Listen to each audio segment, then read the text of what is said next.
On February 27, 2026, in Los Angeles, Neil Sedaka's long journey quietly reached its final note. He was 86 years old. The announcement from his family was brief.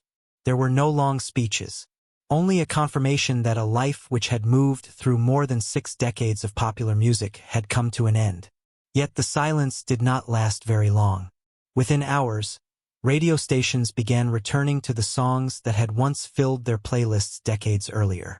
Digital platforms placed his name again among familiar titles. Old melodies began circulating once more, moving through speakers, headphones, and car radios exactly as they had done many years before. The rhythm of his life had stopped, but the rhythm of the songs had not. Those songs had begun far away from Los Angeles, long before record labels, television studios, or international tours existed. They began inside a modest apartment in Brooklyn, where an upright piano stood against the wall and traffic noise drifted constantly through the window.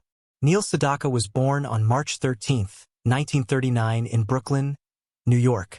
His family lived in Brighton Beach, part of a working-class neighborhood where everyday life moved between crowded streets, small apartments, and long work hours. His father, Mordecai Sedaka, drove a taxi to support the family. His mother, Eleanor, believed that talent required discipline. When she noticed that her son responded strongly to music, she did not treat it as a passing hobby. She believed it needed training. Inside their apartment, the piano gradually became the center of the room. An elementary school teacher first noticed the boy's unusual ear for melody and suggested formal lessons. Eleanor worked additional hours and eventually purchased a used upright piano so her son could practice every day. From that moment forward, the routine rarely changed. Neil sat at the keyboard for hours. His small hands moved across the keys slowly at first. Then again.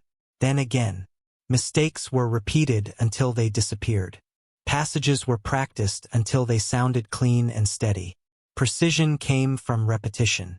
In 1947, when he was only 8 years old, Sedaka earned a scholarship to the preparatory program at Juilliard. While other children spent Saturdays playing in the street, he traveled into Manhattan to study music theory and piano technique. Inside those classrooms, the atmosphere was quiet and focused. A metronome ticked steadily. Sheet music rested under bright lights.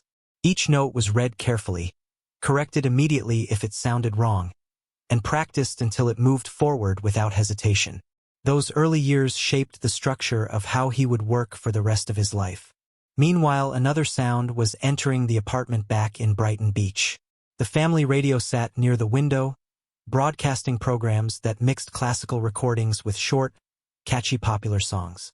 Between formal exercises and classical pieces, new melodies began forming in his mind. They were shorter, simpler, easy to remember after only one listen. At the age of 13, an unexpected introduction created the partnership that would shape his early career. A neighbor heard him playing piano and introduced him to a young lyric writer named Howard Greenfield. Greenfield was 16 and searching for someone who could compose music for his lyrics. The two teenagers began meeting regularly.